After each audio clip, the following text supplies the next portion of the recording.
Yeah, go.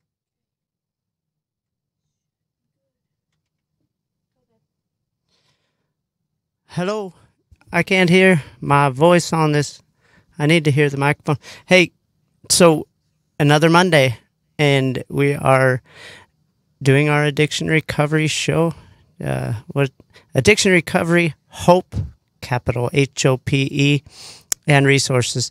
And I'm with the beautiful wifey, Tammy Cherry, and I'm Heston Cherry. And we got a fun show today because we don't know what it's going to be. I've got a couple things like I want to go over, but we definitely want to go have people call in. So write down this phone number, 435. What is it? 435 879 4100. 435-879-4100. And we want to hear your questions, so call, but not yet. We're going to get into a little bit of recovery first. And hi, Tam. Hi, babe. We're here again, right? We're in different seats, if you guys didn't notice. Let me tell you why. Because Heston gets a little scared at technology, and answering the phones is something new, so I chose to opt out and sit in the other chair. He decided to let me wear the pants today. As usual. So there's a couple things I wanted to talk today about, Tammy, and one of them's about the youth and what should parents' direction be, or what's our direction to our children, because this is going to be the Church of Heston and Tammy doctrine, not what everyone's going to do. Everyone's family is so different, but I do want to share what we do and different things that we do and with our kids and how open we are, and so hopefully we can help someone get direction that way. But I also wanted to start first with, I'm a drug addict. Where do I go? What do I do? What's the first step? Or I'm a loved one with a drug addict or alcoholic or pornography, or whatever addiction it may be. Where do I go? Tammy, what's your advice to my question? Tammy, I'm addicted to drugs. What do I do? Well, you're asking me. Yeah, the boss. The boss. You might not have the right answer. We don't know what the right answer is. We're just shooting. Well, we get asked this question all the time. yes. So you're asking me like as a parent? No, that's later, and when we get to the youth. Oh, okay. I'm asking you as I'm confiding in you, Tammy, I'm a drug addict. I want to get help. What's my first step? I think your first step is, one, you've just asked for help and confided in someone. That's a huge step. Me, I would tell you there's plenty of places to go. Okay, tell me. I would tell you about the 12-step program. I would offer to go with you. There's a meeting 7 nights a week. Plenty of different places. Right. So you'd tell them to get to a meeting. I would tell them to get to a meeting, And I'll go with you. and I would like go that with part. them. Yes. I struggle with people that say, I got a loved one and I want to help them. And you tell them, well, will you go to a meeting? Yeah, I think the scariest thing is walking into a room alone. So I would offer to go with them. Okay. And the meeting would give them the rest of the direction they need, correct? Mm-hmm. All right. And it just depends where they are in their... Yeah. From what I understand, or from what I've watched, is the people will find someone in that meeting that they'll connect with, and they'll talk at the meeting. It's called the meeting after the meeting. And they kind of will get some direction from them, or they will approach the newcomer and talk to them and see if they can help. So if you're struggling and don't want to go to a meeting or not sure, go. Yes. Okay. And I know mine's weird too because it's different. We're on a different thing where it's just go with it. So, so there's many programs out there, and I got the next week I've got a guy coming from USARA, and USARA is Utah Support Advocates for Recovery Awareness, and Cody Matheson, who runs the St. George chapter. I believe it's a non-profit place, but it's a resource for recoveries from for recovering addicts from day 1 to day 25 years. And there's so many programs and meetings out there that they'll get you to. They'll get you to a meeting according to your faith. Say you're a Catholic, they probably know where your meeting is. You're a Buddhist, bet they know where your meeting is. So that's going to be a cool show. So Tam, let's open up this next chapter about what I went to the temple today, and I was thinking, what are we going to talk about? And Tammy and I get asked a little bit to go and talk to youth, and it's our favorite thing to do. And we're even going, I think, next month to Las Vegas to talk to a group of 40 to 50 kids, and I think that's going to be a fun experience. What do you think, babe? I'm excited. You're not scared? I should be, but I'm not. We love the youth, right? Yeah. But so the youth, what do we do with our children that people may not know? Like if they're saying, I don't know about addiction. This is the parents.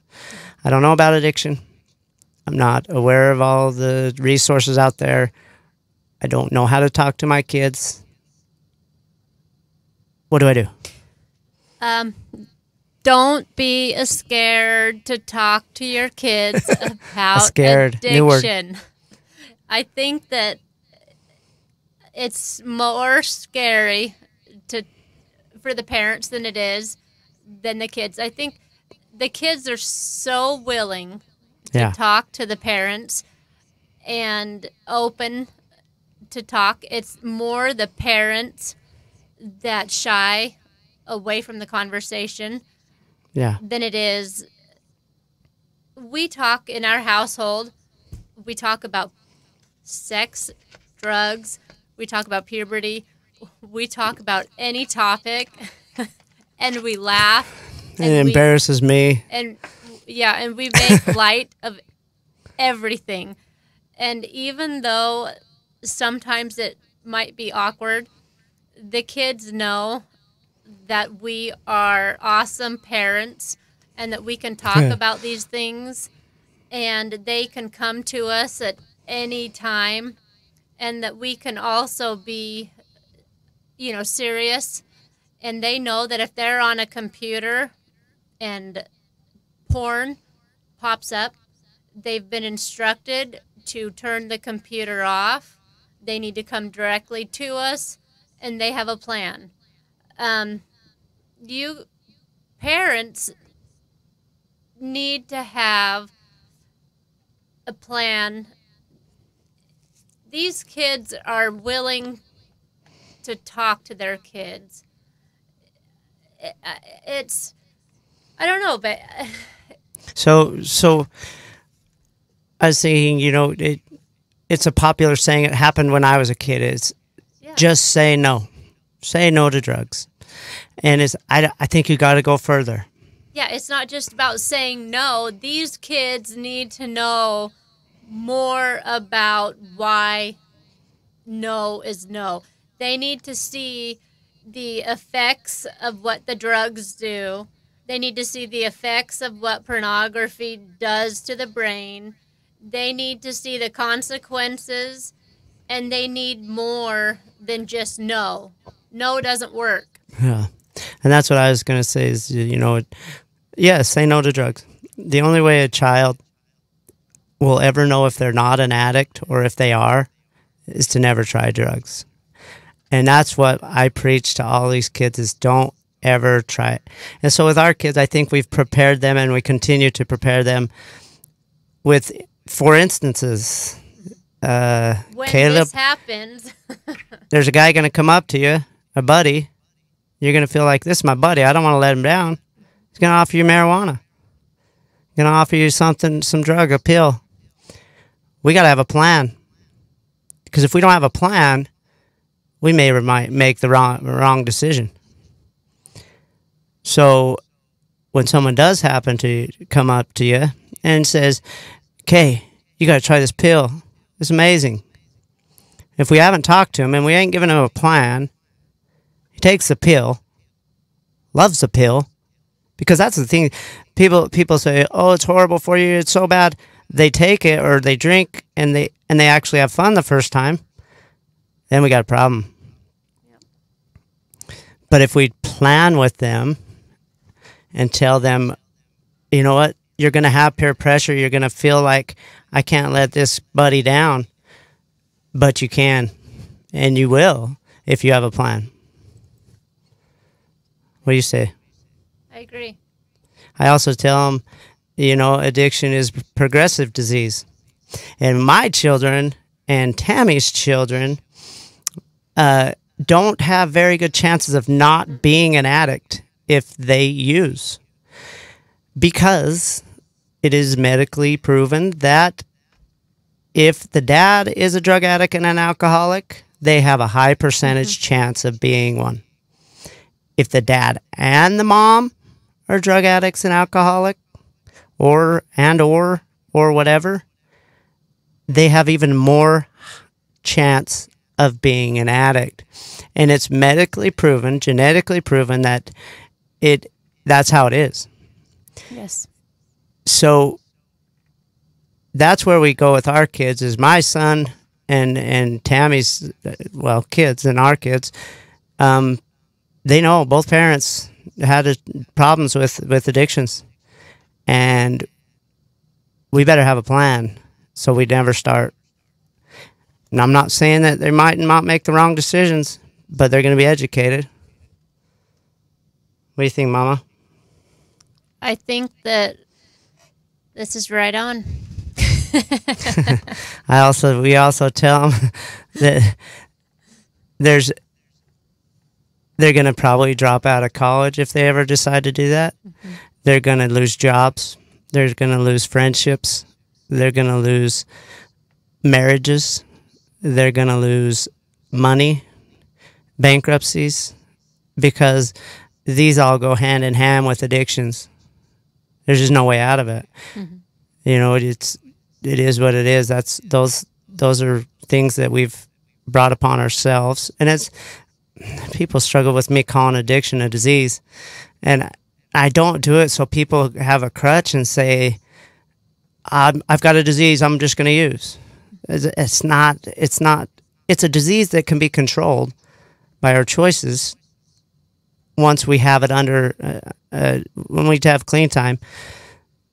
But it's something that when you're aware that what we think it's a disease. Some people don't. Some people call me crazy and want to argue with me, and they're like, can we have a conversation? And I'm like, no, I've had this conversation 500 times. I don't need to have that conversation with you.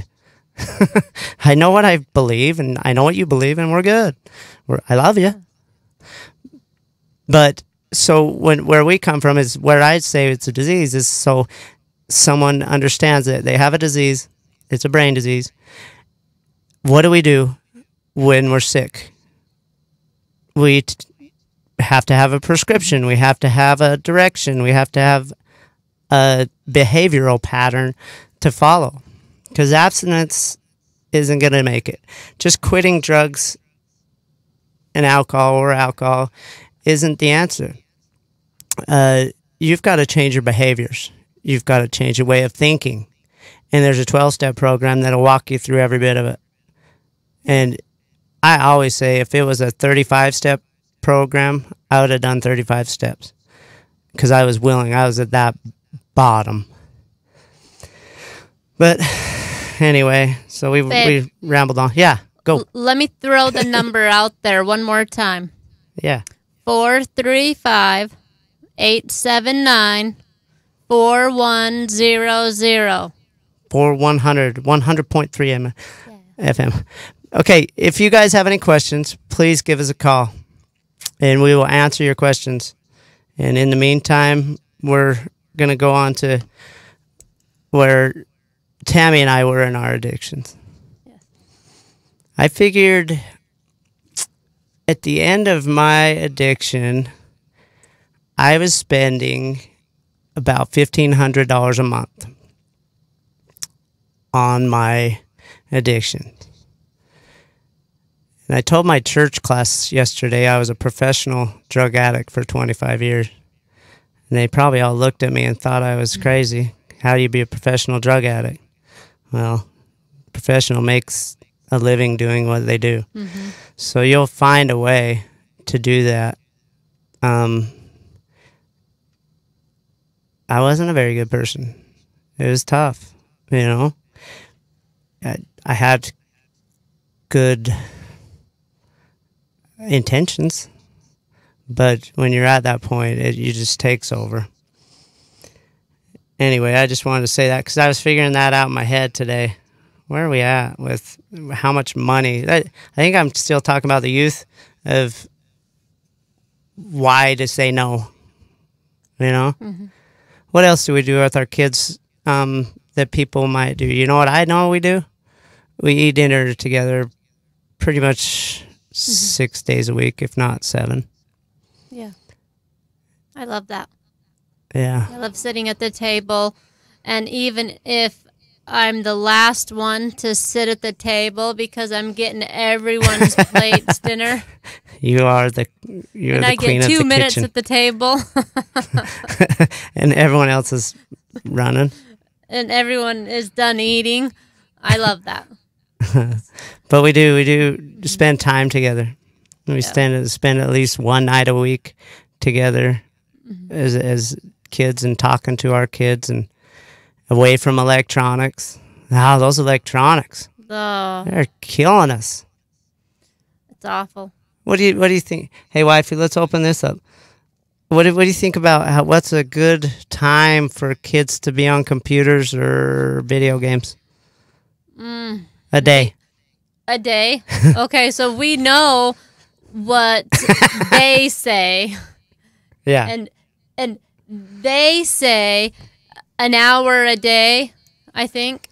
We know what the kids say. And then what do we do? What do we do? I think that's the battle.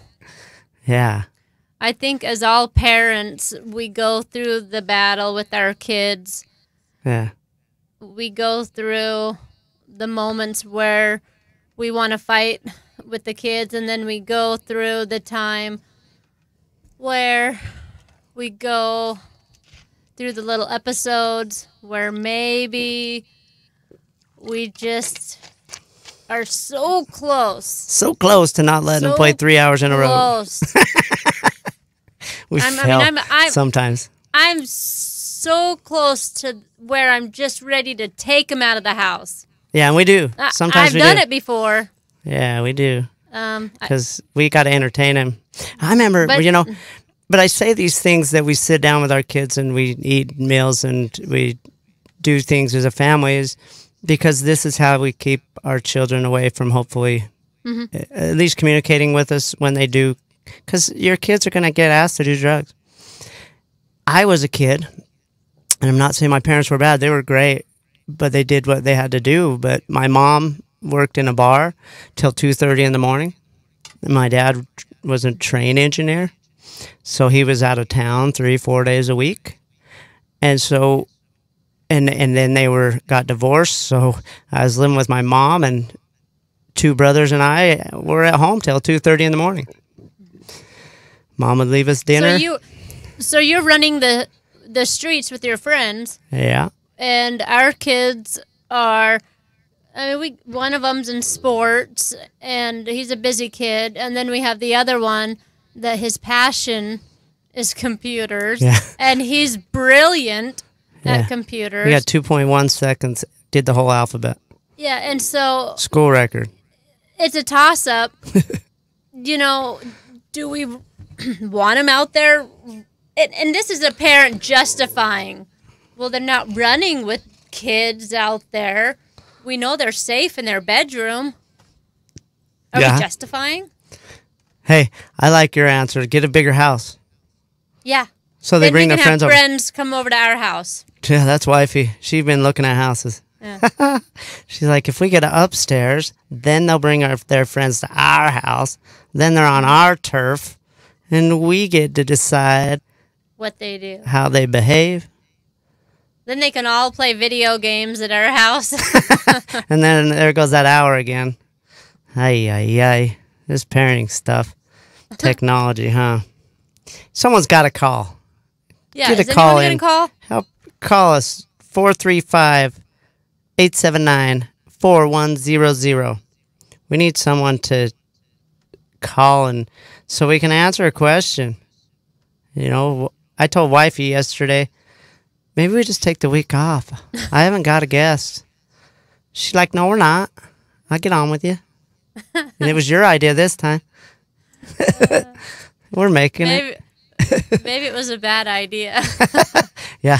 Well, hey, if the phones don't ring, we're still talking. Yeah. It's like we're little kids. We're waiting for the light to light up. There it goes. Oh, it just first lit one. up. That's like magic. Okay, hold on. Okay, Here she's we go. going to figure this out. Okay, wait. Hold that. Pushing the button. And hold on.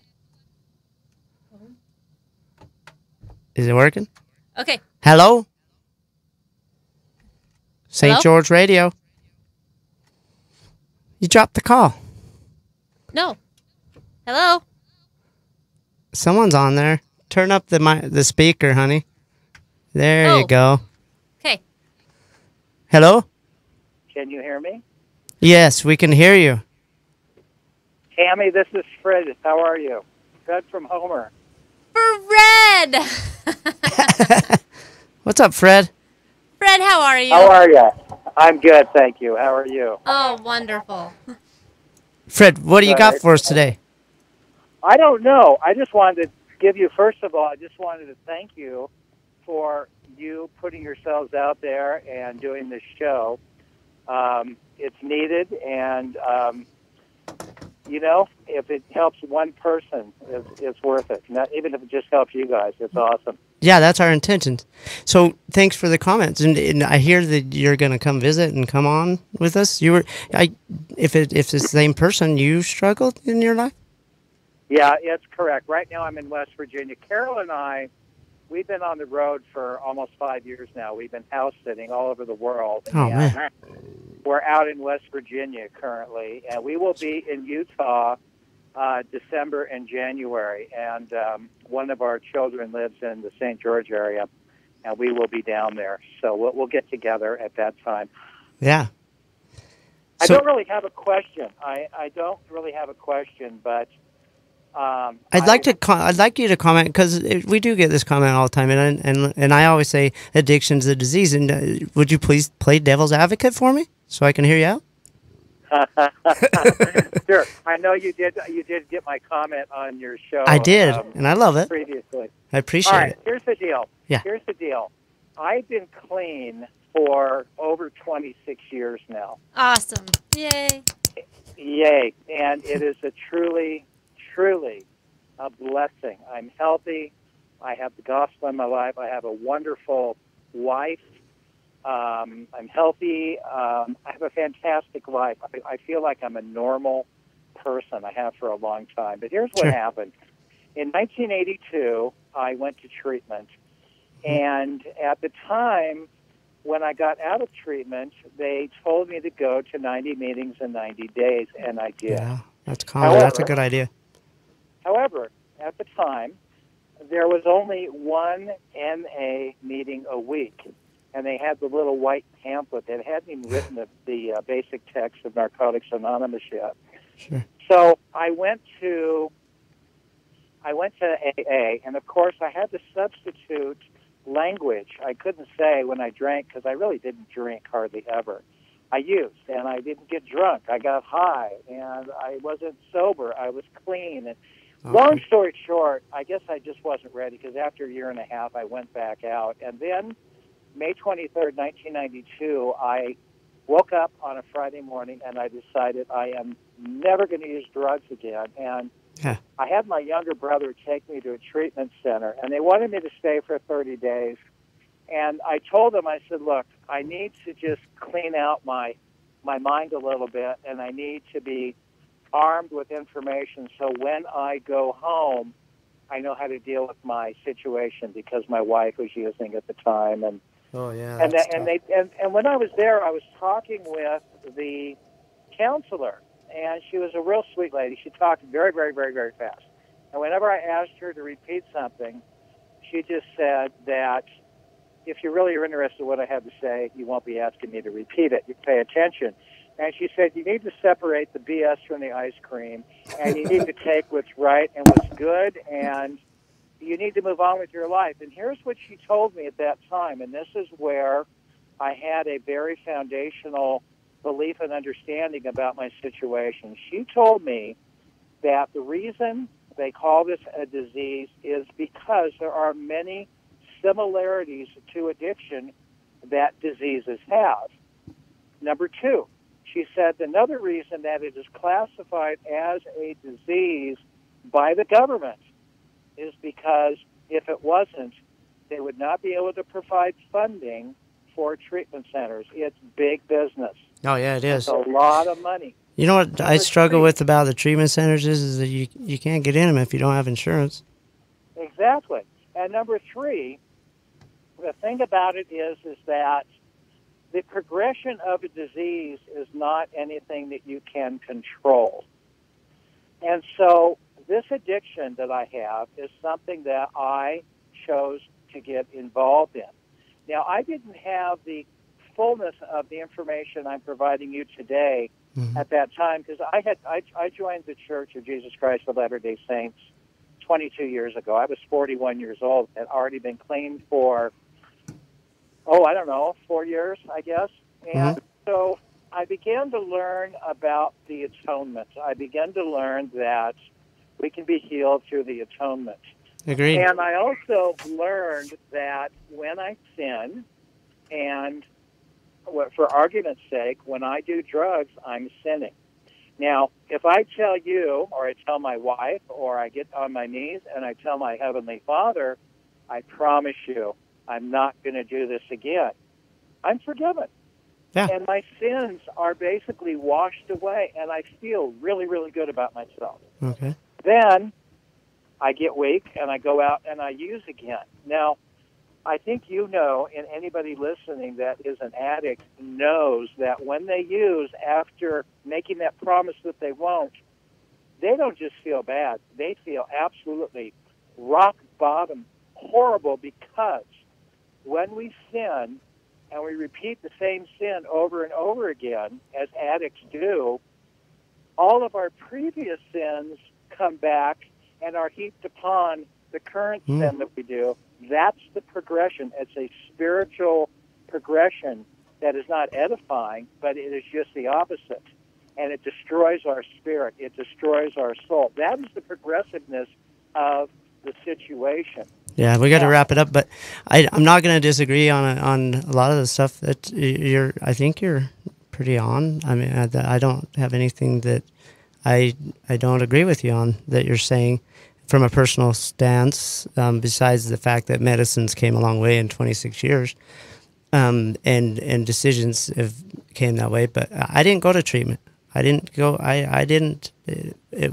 I was just, like you said, rock bottom. But I needed the 12 steps. I needed to find out that I had a God that loved me and a Savior that died for me and would forgive me my sins. That was the only way I was going to be able to do it. So I agree with you there. But thanks for calling, Fred. We'll catch up to you again, and please call in the next one. We got to wrap it up. We're going to come on again next week with you, Sarah and Cody Matheson. He's going to teach us all kinds of resources. So me and him are going to feed you full of information. Thank you, Fred. Yeah, Tammy had to You're say welcome. goodbye. Thanks for having me on. I Thank miss you. Tammy. Yeah, me I hope, too. I hope you're keeping your tan up. Oh, of course. All right, have a good one. Bye-bye. And everyone else, thank you for watching, supporting, liking, commenting. We've reached like 26,000 people, and we want to continue to reach people and help. If you have ideas of shows or if you want to come on, message me, call Tammy. She'll hook you up. She's good at that stuff. Thank you, and until next Monday.